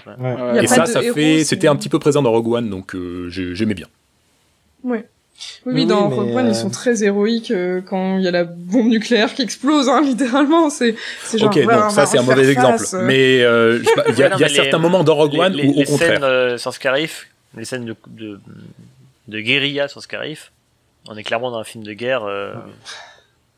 Ça pourrait être le Vietnam, quoi. En fait. Voilà. On va bien. Je suis d'accord que la destruction de la planète, c'est pas un bon exemple. Il y a plein de trucs à dire sur Rogue One. Et justement, du coup, voilà, on a fait un peu le tour de ce dont je voulais parler, qui était assez important ces dernières années. Et j'aimerais bien que maintenant on donne ce qu'on a préféré pour aiguiller un peu les gens qui nous écoutent. Donc moi j'ai déjà dit celui que j'ai préféré c'est Buckethead. J'ai beaucoup aimé Troops aussi. Alors vas-y Yuki, à toi. Pareil pour moi parce qu'on fait tout pareil. J'ai bien aimé un autre dont on n'a pas parlé. Oui, vas-y. Qui était un peu plus mystique, qui était. Ah oui, moi j'ai détesté. Ouais, le Dark Legacy. Ben. Ah oui. Celui où il se battent. Celui avec. Avec le sabre bleu clair. Avec le cœur, avec un cristal dedans, ça m'a fait marrer. En fait, je trouvais que ça serait pas mal pour un jeu vidéo. Donc c'est Dark Legacy. Non, c'est pas. C'est Dark Legacy. Ouais, bah j'aimais bien celui le côté qui se passe un tout peu dans le noir. mystique. Ouais. Oui. D'ailleurs, j'ai rigolé parce qu'il y avait la scène un peu avec les façons discothèque comme dans le 2 et ça m'a fait marrer.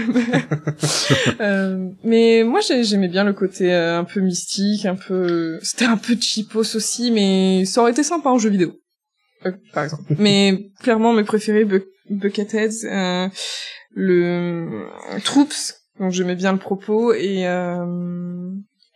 Rebel Scum qui était sympa, même si la fin m'a un petit peu, un petit peu gâché le plaisir. Ouais. Ensuite, Matt. Alors moi, il y en a plein. Il va falloir être concis, monsieur. Alors, Troops, pour les raisons qu'on a dit avant.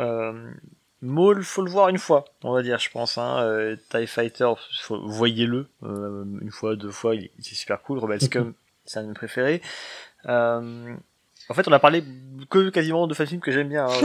Bon, c'est très bien, alors ferme ta bouche maintenant. Moi, je rajouterais rapidement Kara, qui est plutôt cool à voir, même si je vois pas trop où il voulait aller. TK436, qui est un fan film qui a remporté un concours dont le jury était le réal de Rogue One. Le montage de ce film, il est derrière. Et le montage est très très cool. Autant visuellement, celui-là, parfois, il c'est un peu cracra, mais il y a un propos et le montage est cool. Ouais.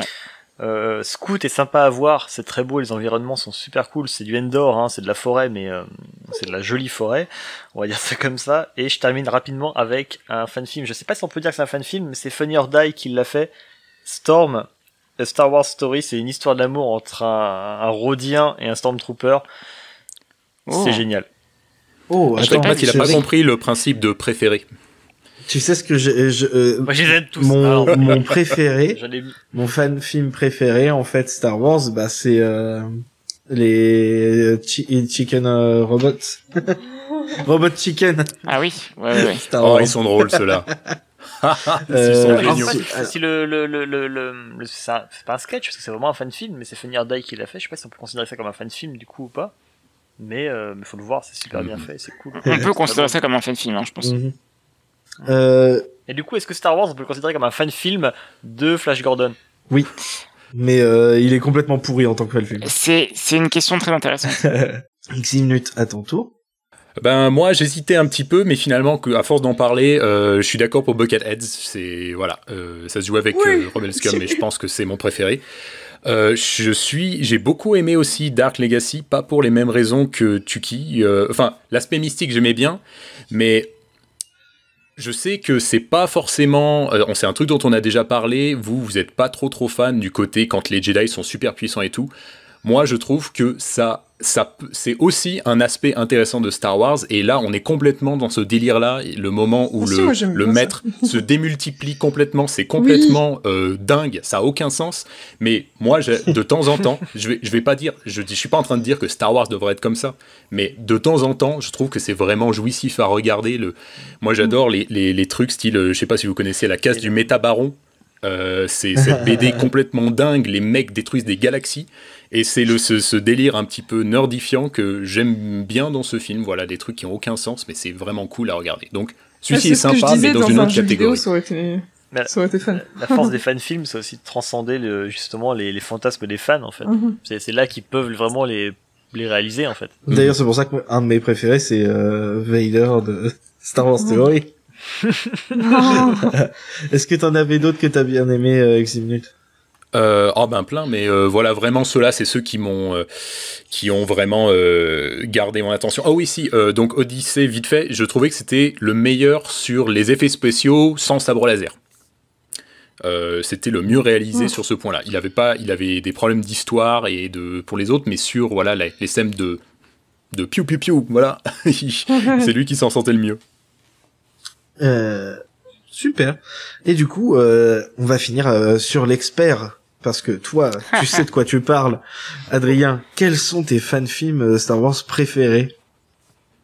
Tu peux nous en donner autant que tu veux. Oula, je vais essayer de t'en donner un peu moins de 50 alors. Mais mais non, tout d'abord, je dirais Maul, parce que lui, il a quand même une place importante dans mon devenir en tant que chercheur, en tant que futur chercheur dans les fan studies. Mais putain, le job de rêve. Ouais, c'est génial. J'espère l'être un jour. Mais sinon, autrement, on a parlé. On n'a pas parlé de cette émission, mais moi j'aime beaucoup Days Past. Moi, j'ai failli le mettre dans mes préférés, mais au final, le côté Star Wars, je trouve, est pas vraiment utile dans le. Pas exploité. Ouais.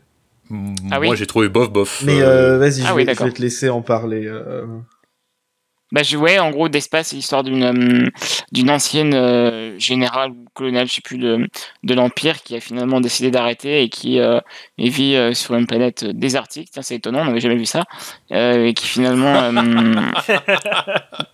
qui est finalement devenue une rebelle. Et en fait, il y a un de ses anciens étudiants, enfin élèves de l'Empire, qui lui rend visite et qui est devenu désormais commandant, et qui en fait, ça joue en fait une confrontation entre une ancienne impériale et en fait, un ancien élève à elle. Je vais y arriver. Et du coup, j'aime beaucoup ce film parce que je trouve que les plans sont vraiment très beaux, et il y a une manière de filmer un petit peu les discussions qui sont vraiment très intéressantes. Et aussi, le décor est sympa aussi. Ouais, j'allais y venir justement. Les décors sont vraiment super beaux, et j'aime beaucoup aussi le fait que ce soit une femme racisée qui soit le personnage principal. Et d'un certain âge aussi. Elle est pas toute Et d'un jeune. certain âge. Ouais. J'étais contente moi aussi. J'avais mis dans mes notes, quelqu'un de pas blanc, donc c'est-à-dire on s'en était déjà bouffé quelques-uns avant. Et j'ai juste à noter un truc sur le décor. À un moment, elle passe ses mains dans des espèces de trucs à son plafond, et en fait, c'est juste une serpillière à franges. Et ça m'a fait beaucoup rire. Je vois de quoi tu parles. J'ai marqué, c'est Inglourious Bastards, mais c'est pas sur Tatooine, parce que, attention, cette planète déserte là, elle est différente parce qu'elle a 26 soleils.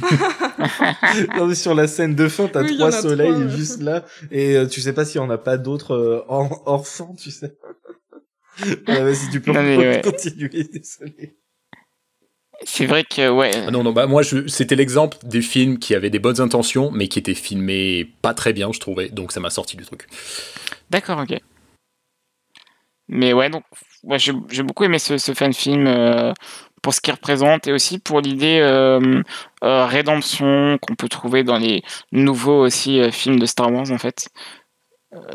Tout l'aspect de film qui redevient gentil, qui l'a toujours été, mais film qui lâche un petit peu le premier ordre, toutes ces choses-là, toutes ces rédemptions qui peuvent être vraiment intéressantes, et puis aussi pour le côté représentatif. Sinon, j'aime beaucoup aussi le fan film, on n'en a pas parlé, je vous l'avais pas conseillé, je crois, celui-ci, mais One Day I'll Become, qui est un fan film tchèque, je crois, et qui raconte un peu l'histoire d'un gosse. On sait pas trop ce que c'est, en fait, ce qui se passe, et en fait, c'est un personnage qui va en gros évoluer sur une planète un petit peu polluée, tu peux le remarquer. Il y a aussi également pas mal d'effets spéciaux cool, des ellipses, enfin vraiment un fan film intéressant, je pense.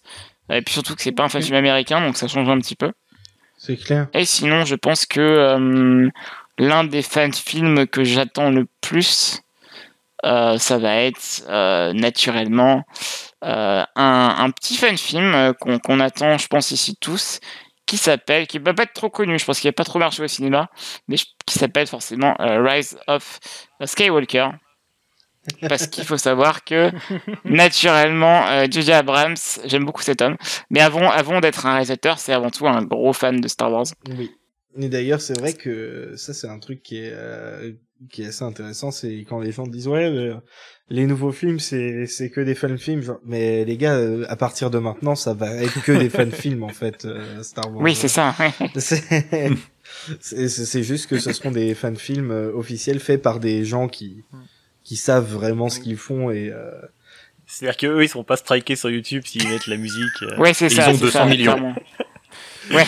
eux ils sont tellement badass qu'ils ont John Williams qui vient leur faire leur musique, quoi. J'en oublie un très rapidement, un français. Je crois qu'il l'aime bien aussi, Adrien. C'est L'idiot et le faucon. Ah oui, de Lucien Mène, oui, bien sûr. Ouais, qui est plutôt cool. Ouais. Il m'a un peu laissé sur ma faim, mais c'est cool. C'est vraiment cool à regarder et c'est plutôt sympa. C'est français, ça change. Ouais, carrément. Carrément. Mais non, mais ça fait plaisir. Il y en a pas beaucoup, hein. Il y a pas mal de monde du YouTube. Ouais. qui fait des. T'as raison de préciser, ouais. Je crois qu'il est même pas dedans, le gars. Mais ouais, c'est à voir, quoi. Il est sympa. Il est pour une sympa. fois, il y a pas de sabre laser non plus, ni trop de blaster. Je crois qu'il y a même pas de blaster. Non, je crois pas non plus. On les voit, mais il est très économe sur les effets. Ouais.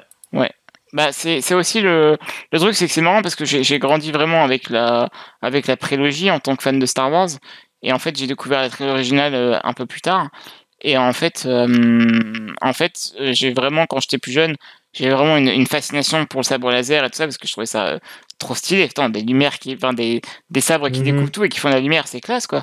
Mais finalement, dans mes fan-films préférés, il y a aucun sabre laser, quoi.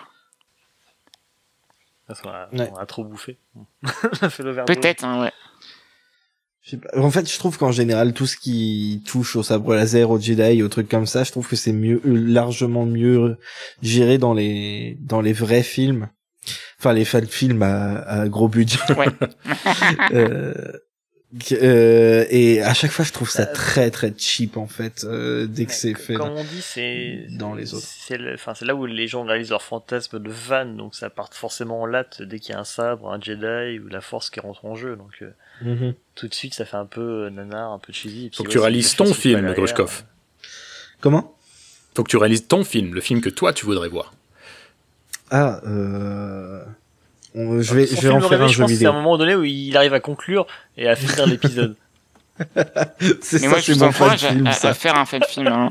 Je vous encourage l'équipage du Faucon Millénial à faire un fan film, parce que comme je l'ai dit plus tôt, finalement il y a besoin de pas grand chose, quoi, pour faire un truc qui tient la route, quoi.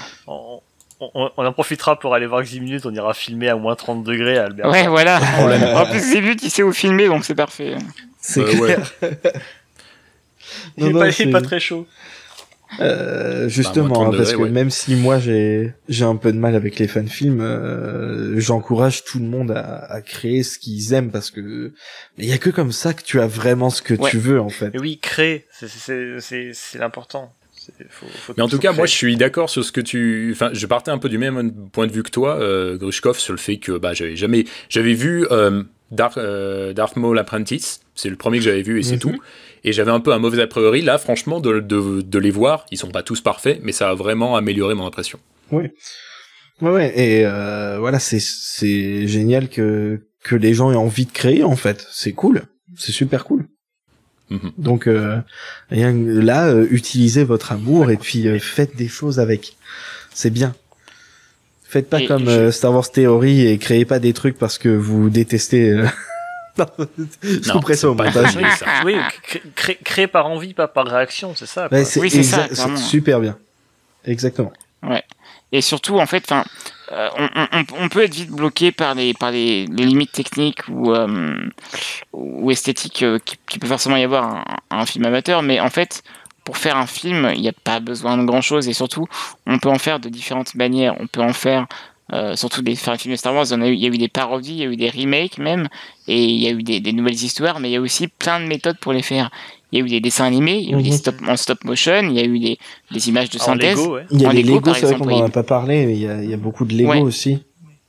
Ouais, bah, à 13 ans, j'ai commencé avec mon meilleur ami, on s'amusait à essayer de faire un film Star Wars en Lego. Voilà, bah tu vois, c'est ça qui est dingue. On a arrêté au bout de 2 jours, mais on avait commencé. T'as puis on tenu avait 2 jours, bravo. quelques secondes d'épisode, quoi. Et on jouait avec un petit caméscope à cassette encore à l'époque, quoi. Et t'avais quand même un petit résultat, c'était pas fou, mais Bien c'était sûr, rigolo, ouais. quoi.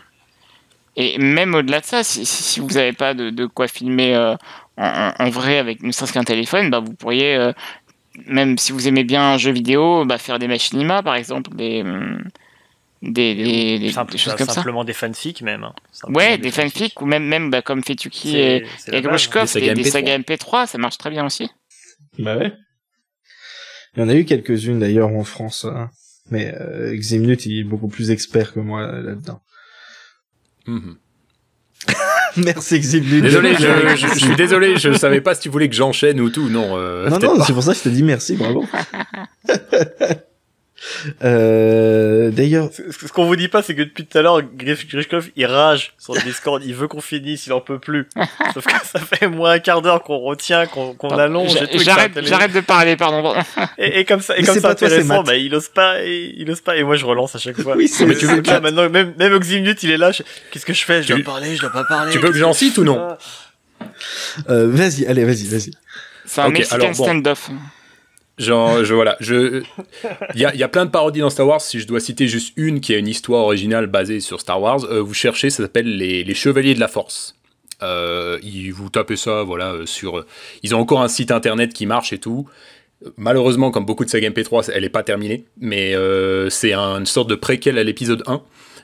Qui est vraiment sympa, voilà, qui est pas parfait, mais je trouve que de toutes les fanfictions adaptées en fiction audio, c'est celle qui rend le mieux. Donc voilà, les Chevaliers de la Force.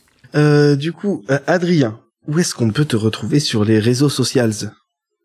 Eh bien, on peut me trouver sur Twitter @Adrien Dupatelin, tout simplement. Mais également sur Facebook avec la page, je crois que c'est Le Patelin des Passions, et surtout sur YouTube si vous voulez suivre mes prochains projets, Le Patelin des Passions, toujours. Voilà, super. J'ai vu que, nous, vous savez très bien que vous pouvez nous retrouver sur @FauconPod sur Twitter, sur notre chaîne YouTube Faucon Millennial, et sur Facebook. Maintenant c'est Ximnut qui s'en occupe, donc ça va être alimenté, c'est bien. Ouais. Et Ximnut, c'est toi qui as rajouté qu'il y avait des commentaires iTunes? Non, en fait, je voulais juste dire, il y en a pas du tout en fait. Donc je voulais dire aux gens, mettez-nous 5 étoiles. Ah ouais, de ouf. Allez-y. Ou 6. On est bon. Ah ouais, si vous êtes balèze, hein, dites-nous comment vous faites. 1000. Non, voilà. Bon, c'est complètement du mimétisme. Je vois les autres podcasts que j'écoute, ils disent mettez des commentaires 5 étoiles. Alors moi, je me pose pas la question, je fais comme les autres. Ouais, on est pas dispo sur quelques plateformes supplémentaires aussi? Ouais. On est, je savais pas qu'on n'y était pas honnêtement, mais enfin on est sur Google Play et sur iHeartRadio pour les auditeurs québécois surtout, voilà, parce qu'en France c'est pas très utilisé. Et par contre, Deezer, ça avance pas là. Je sais pas ce qui se passe. Je suis désolé pour les deux auditeurs. Voilà, ça met des plombes. Ouais, c'est de ta faute. Bon, eh bien, créer. Et si vous n'arrivez pas à créer, enjoyez les choses que vous aimez, et que la force soit avec vous. Bisous. Bye bye. Ciao. Salut.